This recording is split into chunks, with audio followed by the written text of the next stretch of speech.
സാനന്ദ മാഷിൻ്റെ ഒരു ഫേസ്ബുക്ക് പോസ്റ്റിലൂടെയാണ് ടീച്ചറെ ഞങ്ങളൊക്കെ പരിചയപ്പെടുന്നത്. അതായത് റിട്ടയർമെൻറ്റുമായിട്ട് ബന്ധപ്പെട്ട് മാഷൊരു പോസ്റ്റ് ഇട്ടിരുന്നു. അസമിൽ വെച്ചാണ് നിങ്ങളുടെ പ്രണയം തുടങ്ങിയെന്നാണ് മാഷ് എഴുതിയിരുന്നത്. എങ്ങനെയായിരുന്നു ഇത്? അത് മറ്റൊരു നാട്ടിൽ പോയിട്ട് രണ്ട് മലയാളികൾ തമ്മിൽ പ്രണയിക്കുന്നൊരു അവസ്ഥയിലേക്ക് എങ്ങനെയാണ് വന്നത്? അല്ല, അങ്ങനെ പ്രണയിച്ച് നടന്നു ഇല്ല. ഞങ്ങള് ഇപ്പൊ എന്നെ ആസാമിലേക്ക് BEdന് കൊണ്ടുപോയത് എൻ്റെ അച്ഛൻ്റെ മരുമകനാണ്. എന്ന് വെച്ചാൽ എൻ്റെ ആങ്ങളെ പോലെ തന്നെ. അപ്പൊ അവര് സ്വയംസേവനാണ്. അപ്പൊ മാഷെ നേരത്തെ അറിയാം. മാഷ് താലൂക്കിന്റെ ചുമതലയുള്ള ആളായിരുന്നു. ആ സമയത്ത് എൻ്റെ ആങ്ങള മാഷിനോട് പറഞ്ഞതാണ് നോക്കിക്കൊള്ളണം എന്ന്. അങ്ങനെ മാഷ് എല്ലാ കാര്യത്തിലും നമ്മളെ ശ്രദ്ധിച്ചു തുടങ്ങി. നമുക്ക് അങ്ങനെ ഒരു അടുപ്പമുണ്ടായി. അല്ലാണ്ട് അങ്ങനെ പ്രണയിച്ച് നടന്നിട്ടില്ല. മാഷ് പിന്നെ കുറെ കഴിഞ്ഞപ്പോൾ, ഒരു 5-6 മാസം കഴിഞ്ഞപ്പോൾ നമുക്ക് തോന്നിയതാണ് ഒരു വിവാഹം കഴിക്കാം എന്ന്. അല്ല, അങ്ങനെയല്ല, പ്രണയിച്ചിട്ടില്ല. നമ്മളങ്ങനെ സിനിമക്ക് പോവുക അല്ലെങ്കിൽ ബീച്ചിൽ പോവുക അങ്ങനെ ഒന്നും ഉണ്ടായിട്ടില്ല. അതെ, തീർച്ചയായിട്ടും ആൾ പറഞ്ഞതുപോലെ നമ്മുടെ സംഘത്തിൻ്റെ മുതിർന്ന ഒരു കാര്യകർത്താവ് തന്നെയാണ് ആളെയും കൊണ്ട് അവിടെ. ഞാൻ നേരത്തെ ആസാമിലേക്ക് എത്തി. ആസാമിൽ BEd ചെയ്യണം എന്നുള്ള ആഗ്രഹം കാരണമാണ് ആസാമിലേക്ക് എത്തുന്നത്. അത് ആസാമിലേക്ക് പോകാൻ ഒരു കാരണമുണ്ട്. ബാംഗ്ലൂരിൽ BEd ചെയ്യണം എന്നാണ് വിചാരിച്ചത്. ബാംഗ്ലൂരിൽ ചിന്മയ മിഷൻ കോളേജിൽ ഞാൻ കൊമേഴ്സാണ് ഡിഗ്രി. അപ്പോൾ അന്ന് കൊമേഴ്സ് ബിരുദക്കാർക്ക് കേരളത്തിൽ BEd ഇല്ല. അപ്പോൾ പുറത്തു പോകണം. അങ്ങനെ ചിന്തിച്ചപ്പോഴാണ് ബാംഗ്ലൂരിൽ ചിന്മയ മിഷൻ കോളേജിൽ അഡ്മിഷൻ എടുക്കണമെന്ന് വിചാരിച്ചത്. അപ്പോൾ അന്ന് സംഘത്തിൻ്റെ പ്രാന്ത പ്രചാരകമായിരുന്ന മന്യ ഹരിയേട്ടനാണ് ബാംഗ്ലൂരിൽ കത്തടമടക്കം നടത്തിയത്. പക്ഷേ അവിടെയും കൊമേഴ്സ് ഇല്ല. അങ്ങനെ ഹരിയേട്ടൻ്റെ തന്നെ ഉപദേശപ്രകാരമാണ് ആസാമിലേക്ക് പോകുന്നത്. ആസാമിൽ അന്ന് നമ്മുടെ ഈ ബോഡോ കലാപകാരികൾ കൊലപ്പെടുത്തിയ ഒരു സംഘപ്രചാരകനുണ്ട്, മുരളിച്ചേട്ടൻ. ചെങ്ങന്നൂരുകാരനാണ്. അപ്പോൾ അദ്ദേഹം അന്നവിടെ പ്രചാരകനായിരുന്നു. അവിടെ അദ്ദേഹം ആസാമിൽ നൽബാരി എന്ന് പറയുന്ന സ്ഥലത്ത് പ്രചാരകനായിരിക്കെയാണ് ഞങ്ങളവിടെ ചെല്ലുന്നത്. കുറച്ച് മലയാളികളായിട്ടുള്ള ചെറുപ്പക്കാർ. അദ്ദേഹം ആണ് ഞങ്ങൾക്ക് ആസാമിൽ തേസ്പൂർ എന്ന് പറയുന്ന സ്ഥലത്ത് BEd കോളേജിൽ അഡ്മിഷൻ ശരിയാക്കി തന്നത്. അപ്പോൾ ഞങ്ങൾ നേരത്തെ ഇവിടെ എത്തി. കുറച്ച് കഴിയുമ്പോഴാണ് ഇവരും ഒരു 2-3 പെൺകുട്ടികളും ഈ പറഞ്ഞ ആളുടെ ചേട്ടൻ ഒരേ ബാച്ചായിരുന്നു. അപ്പോൾ അങ്ങനെയാണ് ഞങ്ങൾ തമ്മിൽ പരിചയപ്പെടുന്നത്. അവിടെ വെച്ചാണ് പരിചയപ്പെടുന്നത്. പക്ഷേ കൊണ്ടുവന്ന ആൾ പറഞ്ഞ ആളുടെ ചേട്ടനെ നേരത്തെ അറിയാം, സംഘകാര്യകർത്താവ് എന്നുള്ള നിലയ്ക്ക്.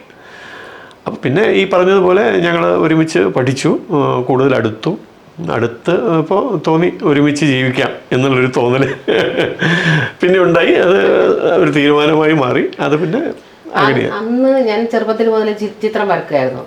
പക്ഷെ ആ കാലഘട്ടത്തിൽ ഇന്നത്തെ പോലെയല്ല. ഇന്ന് രക്ഷിതാക്കൾ പ്രോത്സാഹിപ്പിക്കും. അന്ന് ഞങ്ങൾ പ്രോത്സാഹിപ്പിക്കില്ല. ചിത്രം വരച്ചാല്. അപ്പം ചിത്രം വരയ്ക്കാൻ അങ്ങനെ അവസരം കിട്ടിയില്ല. പക്ഷെ വരക്കും ആരും കാണാതെ.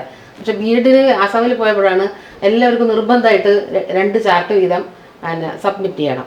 അങ്ങനെ എല്ലാവരുടെ ചാർട്ടും ഞാൻ ഒരുവിധം വരച്ചത്. അപ്പോൾ ഒരു ദിവസം ഞാൻ താമസിക്കുന്ന ഹോളിൽ വീട്ടിൽ പോയ സമയത്ത് വലിയൊരു ഹോള്, ചുമര് നിറച്ച് എൻ്റെ ഞാൻ വരച്ച ചിത്രം തൂക്കിയിരിക്കുന്നു. അപ്പോൾ തൂക്കിയത് മാഷായിരുന്നു. അപ്പോൾ അതിൻ്റെ ഒരു ഭയങ്കരമായിട്ടുള്ളൊരു നമുക്കൊരു സന്തോഷം തോന്നി ആദ്യമായിട്ട്. ഇതിന് ശേഷമാണ്, അപ്പോൾ അവിടുന്ന് പഠിച്ചു കഴിഞ്ഞ് നാട്ടിലെത്തിയതിനു ശേഷമാണോ മാഷിനുമായിട്ട് രാഷ്ട്രീയ ആക്രമണം ഉണ്ടാവുന്നത്? വന്നപാടെ ആയിരുന്നു? അല്ല, വന്നപാടെ അല്ല. അന്ന് ഞങ്ങളെന്തായാലും ഒരുമിച്ച് ജീവിക്കണം, വിവാഹിതരാവണം എന്നുള്ള തീരുമാനത്തോടെയാണ് തിരിച്ച് നാട്ടിലേക്ക് വന്നത്. ഇല്ല, വീട്ടിലങ്ങനെ അറിയിച്ചു. അപ്പോൾ അത് കാരണം അങ്ങനെ വിവാഹം പെട്ടെന്ന് എന്നുള്ള നിലയ്ക്ക് ചിന്തിച്ചിരുന്നില്ല. ആസാമിൽ നിന്ന് തിരിച്ചു വന്ന് 89-ലാണ് BEd കഴിഞ്ഞ് തിരിച്ച് നാട്ടിൽ 90-ലാണ് വരുന്നത്. ഈ സംഭവം ഉണ്ടാകുന്നത് 94-ലാണ്. അപ്പോൾ കുറച്ചു കാലം കഴിഞ്ഞു മതി വിവാഹം എന്നുള്ള തീരുമാനത്തിലായിരുന്നു.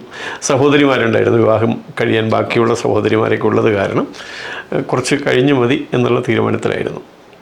ആ ഒരു ആശുപത്രിയിലേക്ക് വരുന്ന ഒരു രംഗം പറഞ്ഞിരുന്നു. ഞങ്ങളത് ആയിരുന്നു അന്ന് വായിച്ചപ്പോൾ ഒരു നല്ല ടച്ചിങ് ആയിട്ട് എഴുതിയിരുന്നു മാഷ്. ഞാൻ പത്രത്തിലാണ് കണ്ടത്. അന്ന് ഫോണൊന്നും ഇല്ലല്ലോ. പത്രത്തിൽ കണ്ടിട്ടാണ് അറിഞ്ഞത്.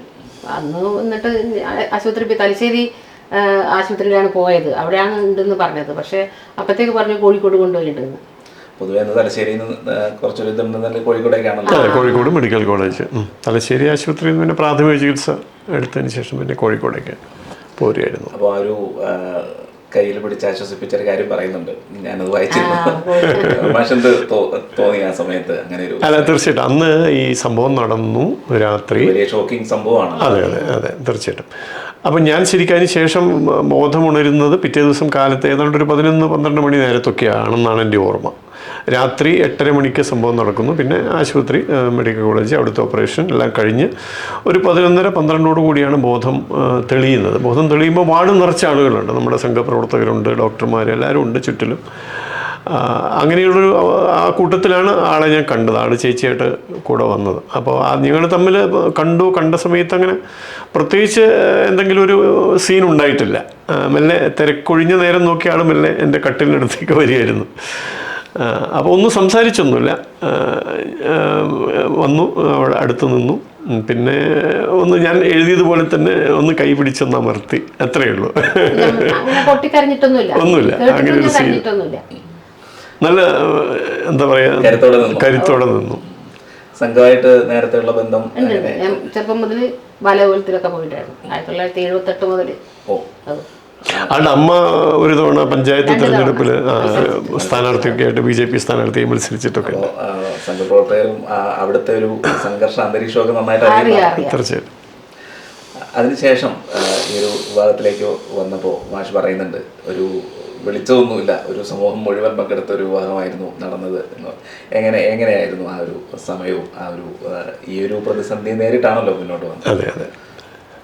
വിവാഹം ഈ പറഞ്ഞതുപോലെ പിന്നെ ആശുപത്രിയിൽ അഡ്മിറ്റായി ചികിത്സയെല്ലാം കഴിഞ്ഞു. ആ സമയത്ത് തന്നെ ഞാൻ പിന്നെ മനസ്സിലാക്കിയത്, പിന്നെ ജീവിതത്തിൽ നേരിട്ട ഈ ഒരു വലിയ ദുരന്തം ഒരുപക്ഷെ ഭാവിയിൽ വലിയ പ്രശ്നങ്ങൾ ഉണ്ടാക്കിയേക്കാം ജീവിതത്തിൽ. അതുകൊണ്ട് എൻ്റെ വിവാഹത്തെക്കുറിച്ച് സംഘത്തിൻ്റെ മുതിർന്ന കാര്യകർത്താക്കൾ ആലോചിച്ചു എന്നാണ് ഞാൻ പിന്നീട് മനസ്സിലാക്കിയത്. നമ്മുടെ ബഹുമാന്യ സേതുവേട്ടൻ ഉൾപ്പെടെയുള്ള ആളുകൾ ഈ വിഷയം സംസാരിച്ചിരുന്നു എന്നാണ് ഞാൻ പിന്നീട് അറിഞ്ഞത്. ആശുപത്രിയിൽ നിന്ന് ഡിസ്ചാർജ് ചെയ്ത് അത്യാവശ്യം മാഷക്ക് മൂവ്മെൻറ്റ് സാധിക്കുന്നൊരു ഘട്ടം വന്നു കഴിഞ്ഞാൽ വിവാഹം, അതിനെക്കുറിച്ച് നമുക്ക് ചിന്തിക്കണം എന്ന് വന്നപ്പോഴാണ് ഇങ്ങനെ ഒരാളുണ്ട് എന്നുള്ളത് ഇവരെല്ലാം അറിയുന്നത്. അപ്പോൾ പിന്നെ ആ സമയത്ത് നമ്മളെ സംബന്ധിച്ച് സഹോദരിമാർ, വിവാഹപ്രായമുള്ള സഹോദരിമാർ, അത് നമ്മളെ സംബന്ധിച്ചൊരു പ്രശ്നമാണല്ലോ. അവരുടെ വിവാഹം കഴിയട്ടെ എന്നുള്ളൊരു നിലപാട് എടുത്തു. തൊട്ട് താഴെയുള്ള അനിയത്തി, അവരുടെ കല്യാണം ആ സമയത്താണ് എൻ്റെ ഈ സംഭവമൊക്കെ നടക്കുന്നത്. ആളുടെ കല്യാണമായിട്ട് ബന്ധപ്പെട്ട കാര്യങ്ങൾ നടക്കുമ്പോഴാണ് എൻ്റെ വിവാഹം കഴിഞ്ഞത്. പിന്നീട് 2 പേരുണ്ട്. അത് വേണ്ട, ഇപ്പം തന്നെ വേണം എന്നുള്ള നിലയ്ക്ക് ചിന്തിച്ചു. അങ്ങനെ കുടുംബക്കാരും സംഘത്തിൻ്റെ കാര്യകർത്താക്കളും എല്ലാവരും ചേർന്നുകൊണ്ട് വിവാഹ കാര്യങ്ങൾ നിശ്ചയിച്ചു. നല്ല തോതിൽ ഈ പറഞ്ഞതുപോലെ ആയിരക്കണക്കിന് ആളുകൾ പങ്കെടുത്തു. കേട്ടവർ ക്ഷണിക്കാതെ തന്നെ കല്യാണത്തിൽ പങ്കെടുത്തു. ഭക്ഷണം കഴിക്കുക അങ്ങനെയുള്ള ഇതൊന്നുമില്ല. ഭക്ഷണം തയ്യാറാക്കിയ 2000-ഓളം പേർക്ക് ഭക്ഷണം തയ്യാറാക്കിയിരുന്നു ഈ കാര്യം മനസ്സിലാക്കിക്കൊണ്ട് തന്നെ. പക്ഷേ അതിനേക്കാൾ ഒരുപക്ഷെ അത്ര തന്നെ ആളുകൾ ഭക്ഷണമൊന്നും കഴിക്കാതെ വന്ന് ആശീർവദിച്ച് തിരിച്ചു പോവുകയൊക്കെ ചെയ്തിട്ടുണ്ട്. സംഘത്തിൻ്റെ, നമ്മുടെ വിവിധക്ഷേത്ര പ്രസ്ഥാനങ്ങളുടെയൊക്കെ മുതിർന്ന കാര്യകർത്താക്കൾ എല്ലാവരും കല്യാണത്തിൽ പങ്കെടുത്തിട്ടുണ്ടായിരുന്നു. വളരെ എന്താ പറയുക, ഓർക്കുമ്പോൾ ഒരു സന്തോഷം തോന്നുന്ന ഒരു ചടങ്ങായിരുന്നു. വീട്ടില് സമ്മതിച്ചിരുന്നു? വീട്ടില് അല്ല, പറഞ്ഞു വേണ്ടാന്ന് പറഞ്ഞു. അല്ല, തീർച്ചയായിട്ടും അക്കാര്യത്തിൽ പിന്നെ വീട്ടുകാരുടെ ആ നിലപാട്, അതാണ് ഞാൻ കൂടുതൽ വിലമതിക്കുന്നത്. കാരണം ജീവിതത്തിൽ ഈ പറയുന്ന തരത്തിൽ ഒരു പൂർണ്ണാർത്ഥത്തിൽ വികലാംഗൻ എന്ന് തന്നെ വിളിക്കാം, നമുക്കതിന് മടിയൊന്നുമില്ല പറയാൻ. മുട്ടിന് കേട് 2 കാലം നഷ്ടപ്പെടുക എന്ന് പറഞ്ഞാൽ പിന്നെ എങ്ങനെ ജീവിക്കും എന്നൊരു പ്രശ്നമുണ്ട്. അങ്ങനെയുള്ളൊരു ചെറുപ്പക്കാരന് ഏറെ പ്രതീക്ഷയോടെ വളർത്തിയ ഒരു മകളെ കല്യാണം കഴിച്ചു കൊടുക്കേണ്ടി വരിക എന്ന് പറയുമ്പോൾ ആ രക്ഷിതാക്കളെ സംബന്ധിച്ച് അവരുടെ അവരുടെ മനസ്സിലുള്ള അന്നുണ്ടായിരിക്കുന്ന പ്രതിസന്ധി, അല്ലെങ്കിൽ അവരനുഭവിച്ച വീർപ്പുമുട്ടൽ, മറ്റ് അച്ഛനമ്മ ഇരിക്കട്ടെ, മറ്റ് കുടുംബാംഗങ്ങളൊക്കെ ഉണ്ടാവുമല്ലോ, അവരൊക്കെ വളരെ കാര്യമായ സമ്മർദ്ദം ചെലുത്തും. എന്തിന് നിങ്ങൾ ഈ ഒരു തീരുമാനം എടുക്കുന്നു, അല്ലെ മകളെ എന്തിന് ഇങ്ങനെ ഒരാൾ കല്യാണം കഴിച്ചു കൊടുക്കും? സ്വാമി പറഞ്ഞിട്ടുണ്ടോ എന്ന് എനിക്കറിയില്ല, ഞാൻ അന്വേഷിച്ചിട്ടില്ല. ഉണ്ടാവാം. പക്ഷെ അതിനെയൊക്കെ എനിക്കൊന്നും ആളുടെ തീരുമാനത്തെക്കാൾ കൂടുതൽ വിലമതിക്കുന്നത് ഞാൻ ആ മാതാപിതാക്കളുടെ തീരുമാനത്തെയാണ്. ഇങ്ങനെയൊരു മകളെ B.Ed കഴിഞ്ഞു, ജോലിയിൽ കയറാൻ പോകുന്നു, കുറേ നാളായിട്ട് പ്രതീക്ഷയോടെ വളർത്തിക്കൊണ്ടുവന്നാണ്. അപ്പോൾ ഇങ്ങനെ ഒരാൾക്ക് കല്യാണം കഴിച്ച് കൊടുക്കേണ്ടതുണ്ടോ എന്നൊരു തോന്നൽ അവർക്കുണ്ട്. പക്ഷേ അതൊന്നുമില്ലാതെ ധൈര്യപൂർവ്വം മകളുടെ താല്പര്യത്തിന് അരുനിന്ന അല്ലെങ്കിൽ അതിന് ശക്തി പകർന്ന ആ അച്ഛനമ്മമാർ, അവരെയാണ് ഞാൻ കൂടുതലായിട്ട് ബഹുമാനിക്കുന്നത് ഈ കാര്യത്തിൽ.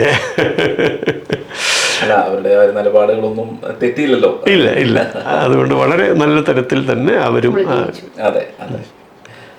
അതിൽ ഈ നേരത്തെ പറഞ്ഞ ആളുടെ ചേട്ടൻ എന്ന് പറയുന്ന ആളുണ്ടല്ലോ, രാജശേഖരേട്ടൻ, അദ്ദേഹം സംഘത്തിൻ്റെ മുതിർന്ന കാര്യകർത്താവാണ്. അദ്ദേഹത്തിൻ്റെ പൂർണ്ണമായ പിന്തുണ കുടുംബാംഗങ്ങൾക്കുണ്ടായിരുന്നു ഈ കാര്യത്തിൽ. ഇങ്ങോട്ടുള്ള ജീവിതത്തിൽ എങ്ങനെയായിരുന്നു പല വിധത്തിലുള്ള, ഇപ്പോൾ ഒരു അറിയാം മാഷിൻ്റെ കുറച്ച് ബുദ്ധിമുട്ടുകൾ കാര്യങ്ങൾ അറിയാം, എങ്ങനെയാണ് നിങ്ങൾ രണ്ടുപേരും ആ ഒരു ഇതിനെ എങ്ങനെ നേരിട്ടു? ഇതിൽ ഞാൻ ആളെക്കുറിച്ച് പഠിച്ച സമയത്ത് എനിക്ക് തോന്നിയത്, എനിക്ക് 2 കാലുകളില്ല, ഇദ്ദേഹം സഞ്ചരിക്കാൻ പറ്റാത്ത ഒരാളാണ് എന്നൊരു തോന്നൽ ആളുടെ മനസ്സിൽ ഉള്ളതായിട്ട് എനിക്ക് ഫീൽ ചെയ്തിട്ടില്ല. ഒരു സാധാരണ മനുഷ്യനോട് ഇടപഴകുന്നത് പോലെ, അല്ലെങ്കിൽ ആ ഇന്ന് വരെ ഒരു വാക്ക് കൊണ്ട് പോലും നിങ്ങൾക്ക് ഈ കഴിവില്ല എന്നാണ് എന്നോട് പറഞ്ഞിട്ടില്ല. മനഃപൂർവ്വമാകണമെന്നില്ല, പക്ഷെ അങ്ങനെ ഒരു തോന്നലേ ആളുടെ മനസ്സിലുണ്ടായിരുന്നില്ല എന്നുള്ളതാണ് എൻ്റെ വിലയിരുത്തൽ. ഇയാൾ ഇങ്ങനെ ഒരാളാണെന്നൊരു മുൻവിധിയോടുകൂടി എന്നെ കല്യാണം കഴിച്ചു എന്ന തോന്നലേ ഉണ്ടായിട്ടില്ല. നേരത്തെയുള്ള പരിചയം എങ്ങനെയാണോ അതേപോലെ തന്നെ ഒരു പൂർണ്ണനായ മനുഷ്യൻ എന്ന നിലക്ക് തന്നെയാണ് എന്നോട് ഇടപഴകുന്നതും എൻ്റെ കാര്യങ്ങളിൽ ആൾ ഇടപെടുന്നതും ഒക്കെ അങ്ങനെയായിരുന്നു. മകളാണെങ്കിലും അങ്ങനെയാണ്. അവളെ സംബന്ധിച്ച് അച്ഛൻ ഇങ്ങനെ ഒരാളാണ് എന്നൊരു തോന്നല് ആളുടെ മുഖത്തോ ഭാവത്തിലോ അല്ല ആളുടെ സംസാരത്തിലോ ഒന്നും ഉണ്ടായിട്ടില്ല. ഇങ്ങോട്ടുള്ള ഒരു ജീവിതയാത്ര ഇത്രയും ഇതിലെത്തി, ടീച്ചർ ഇപ്പോൾ പെൻഷനായി, മൊത്തത്തിൽ എങ്ങനെ കാണും ഈ ഒരു? ഞാൻ കണ്ടെടുത്തോളം നമ്മളെ ചുറ്റുവട്ടത്തുള്ള അല്ലെങ്കിൽ നമ്മുടെ സമൂഹത്തിലുള്ള ആൾക്കാരെയൊക്കെ വെച്ചിട്ട് ഏറ്റവും നല്ല കപ്പിൾസാണ് നമ്മൾ. ഒരു സംശയമില്ല. കാരണം നമുക്ക് ഒരുപാട് ആൾക്കാരുടെ അനുഭവങ്ങൾ അറിയാം, അവരുടെ വീട്ടിലത്തെ കാര്യങ്ങളൊക്കെ പറയും. ആ സമയത്തൊക്കെ എനിക്ക് തോന്നും, ഇവിടെ എനിക്ക് അങ്ങനെ ഒരു നിയന്ത്രണങ്ങളും ഇല്ല. എൻ്റെ ശമ്പളം എത്രയാണെന്ന് മാർക്കറിയില്ല, ഒട്ടുവരെ ചോദിച്ചിട്ടില്ല. പൂർണ്ണ സ്വാതന്ത്ര്യം, സാമ്പത്തികമായാലും എവിടെയെങ്കിലും പോകാനായാലും അങ്ങനെ നമ്മളൊരു സംശയം കേട്ടെ അങ്ങനെ ഒന്നും ഉണ്ടായിട്ടില്ല. അതാണ് നമ്മളെ പൂർണ്ണ ഒരു വിജയം എന്ന് തന്നെ പറയാം. ഒന്ന് എന്താ പറയുക, നമ്മളെ സംബന്ധിച്ച് നമുക്ക് ഇപ്പോൾ ഞാൻ പലപ്പോഴും പറയാറുണ്ട്, നമുക്ക് നമ്മുടെ ജീവിത വീക്ഷണം രൂപപ്പെട്ടത് തന്നെ സംഘത്തിലൂടെയാണ്. ഒരു സമ്പൂർണ്ണ ജീവിതത്തിൻ്റെ പൂർണ്ണമായ ആശയം പകർന്നു തരാൻ കഴിയുന്ന സംഘടനാ സംവിധാനവും അതിനിണങ്ങുന്ന ബൗദ്ധിക ആശയവുമാണ് സംഘത്തിൻ്റേത് എന്ന് അഭിമാനത്തോടെ പറയാൻ കഴിയും.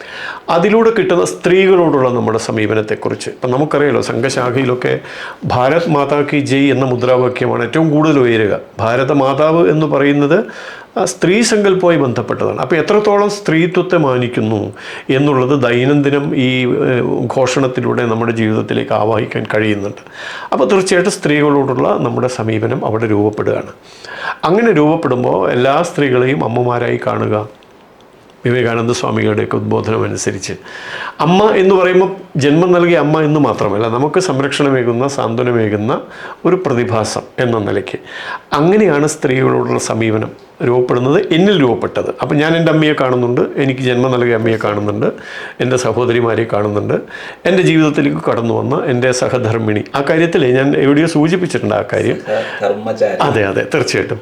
കൃഷ്ണപ്പാജിക്ക് ഞാൻ കല്യാണ കത്ത് അയച്ചു ക്ഷണിച്ചുകൊണ്ട്. അപ്പോൾ അദ്ദേഹം എനിക്ക് അയച്ച മറുപടി കത്തിൽ ജീവിതത്തിലേക്ക് കടന്നു വരുന്ന ആ സഹോദരി സഹധർമ്മിണി എന്നതിനപ്പുറത്തൊരു സഹധർമ്മചാരിണി എന്ന നിലയിലേക്ക് അവർ മാറട്ടെ എന്നൊരാശീർവാദം 100% അത് സാക്ഷാത്കരിച്ചുകൊണ്ട് തന്നെയാണ് ആളുടെ സമീപനങ്ങളും ജീവിതമൊക്കെ. അപ്പോൾ അത് ഞാനീ പറഞ്ഞു വന്നത് അതുകൊണ്ട് തന്നെ ആ ഒരു സങ്കല്പം നമ്മുടെ മനസ്സിലുണ്ട്. ആ സങ്കല്പം അനുസരിച്ച് ജീവിക്കുന്നു.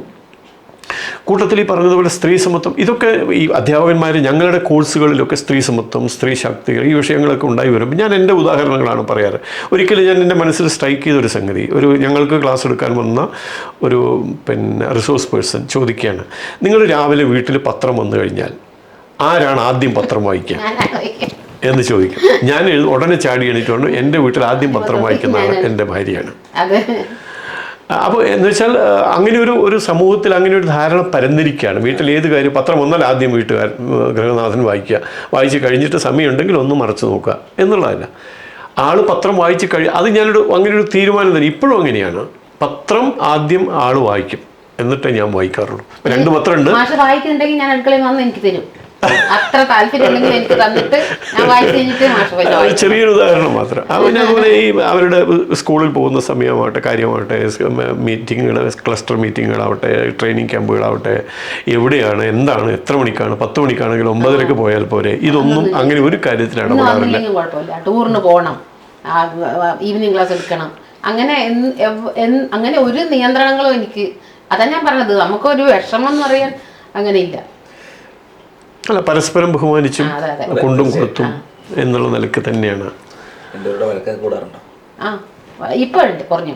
പണ്ടൊക്കെ ഉണ്ടായിരുന്നു. പണ്ടൊക്കെ എന്തിനൊക്കെ പറഞ്ഞ് അടി വിടുമായിരുന്നു. ഇപ്പൊ അങ്ങനെ നമ്മൾ രണ്ടാൾ സ്വഭാവം ഒന്നായിപ്പോയി. മകള്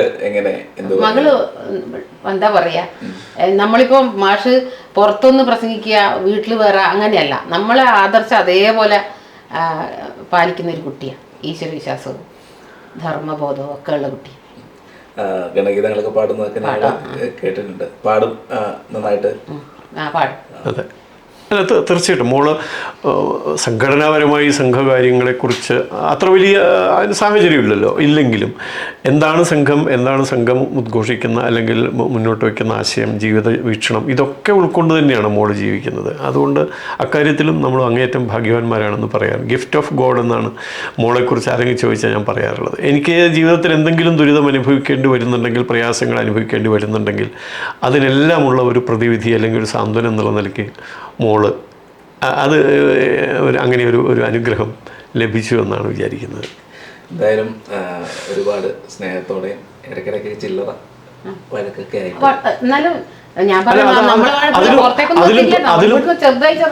അതിലും തുല്യതയുണ്ട് കേട്ടോ. അതായത് എന്തെങ്കിലും നമുക്ക് പറഞ്ഞ് പിന്നെ എന്താ പറയുക, ഇടഞ്ഞ് സംസാരിക്കേണ്ടി വന്ന രണ്ടുപേരും തുല്യ ശക്തിയിൽ തന്നെ അങ്ങോട്ടും ഇങ്ങോട്ടും സംസാരിക്കും.